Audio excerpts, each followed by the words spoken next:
The last time you saw a BHultra stream, it ended early due to an outage. The last time you saw my face, we were playing Super Mario Galaxy. And the last time it was Thursday, or as I like to call it, Thursday, which means it's 2020 and another installment of the Nintendo Switch Kick the Bucket Countdown. Not only was there a Pokemon Presents mostly focused on side projects, but also a 10-hour stream of building cardboard. It went on for way longer than I would have liked, but in a way, that balances out the severe lack of stream yesterday. Considering a major presentation just happened, there really isn't any news to cover today. Like, you might think that gives us a peek into when the Nintendo Switch 2 may be releasing. However, Pokemon is no stranger to releasing new games on outdated hardware. But one would think that not only was Game Freak aware of the Nintendo Switch 2 specs before most other game companies, but also it's just a more powerful Switch. What could be so different that they aren't ready to place their new game on a new console? One thing worth noting that either we missed when covering the trailer or that they just didn't mention it was that Pokemon battles are no longer strictly turn-based, which changes the formula of Pokemon games entirely. If the Legends games are more of a testing ground than a completely separate series, this could mean a lot for whatever Generation 10 is gonna be.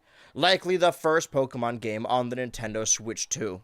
Here's hoping, of course. We still do not know the release date of Metroid Prime 4, however, that was likely not going to be released before the Nintendo Direct anyway. If it even is, because the April Direct is strictly a Nintendo Switch 2 Direct, and Metroid Prime 4 is slated for just the original Switch. Now that the Pokemon Presents has ended, the next event we have to look forward to is the Nintendo Switch 2 Direct, which is only 4 weeks away. Only 3 more Thursdays as a part of the Nintendo Switch Kick the Bucket Countdown stand between us and the newest releases under Nintendo's belt. For now, with no news, no fake leaks, no speculation, no new games, the only scraps we can hope for are what other people say. We stand 3 Thursdays, the Nintendo Switch Kick the Bucket Countdown, away from the release of BHultra's newest Smash Bros. Ultimate Hype Cycle video. And if you've ever watched that video, even a little bit, you know that speculation is not just outside factors, but also sometimes just very popular picks. For whatever reason, maybe because Steve Minecraft is beginning to kill Smash Ultimate, and maybe because we're on the precipice of a new Nintendo console, a lot of Smash Bros. Creators on YouTube have begun discussing the possibility of the next Super Smash Bros. Game.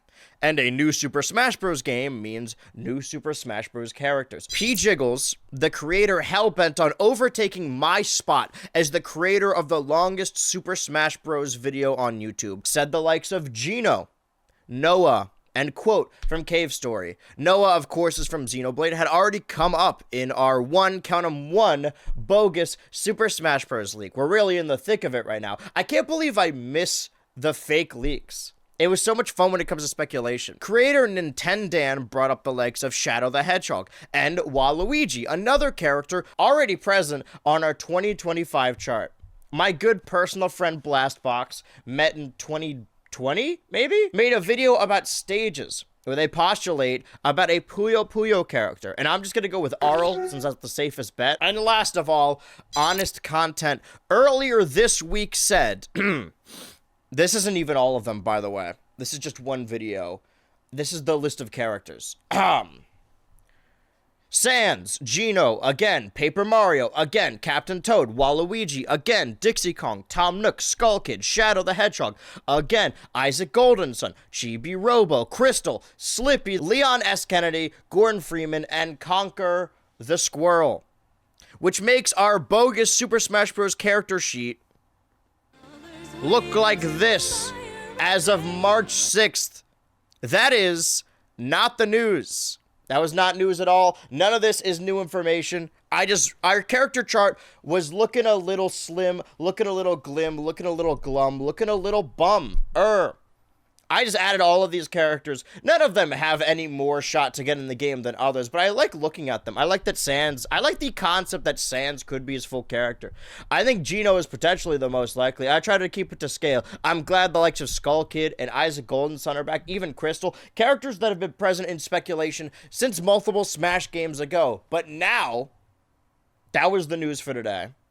I don't know why I said now. Some would say this is the final Kick the Bucket countdown of winter. Next Thursday will not be another installment of the Nintendo Switch Kick the Bucket countdown, as we will be celebrating the first stream of spring. The next time you see me as a part of the Nintendo Switch Kick the Bucket countdown, be wearing the spring fit. The winter fit will go the way of the dodo, so to speak. I've been wearing a different funny hat, a different beanie, because I own a lot of these.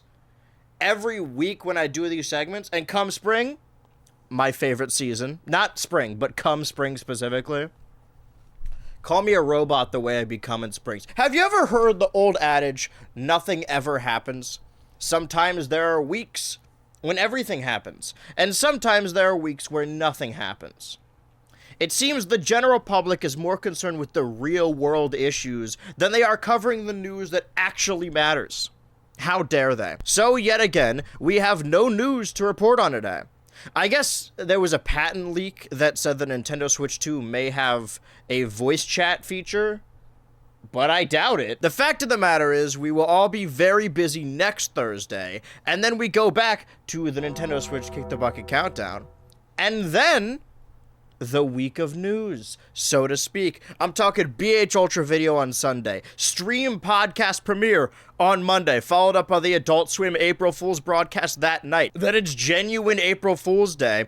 I have something planned. And then the Nintendo Switch 2 Direct. Going to be very busy, and then the rest of the month, don't even get me started. I feel like a broken horse here, but we still do not have the release dates for the console, the Nintendo Switch 2, Metroid Prime 4, or Pokemon Legends ZA. We are still in the dark, and also so close to knowing so much. All of that to say, slow news week.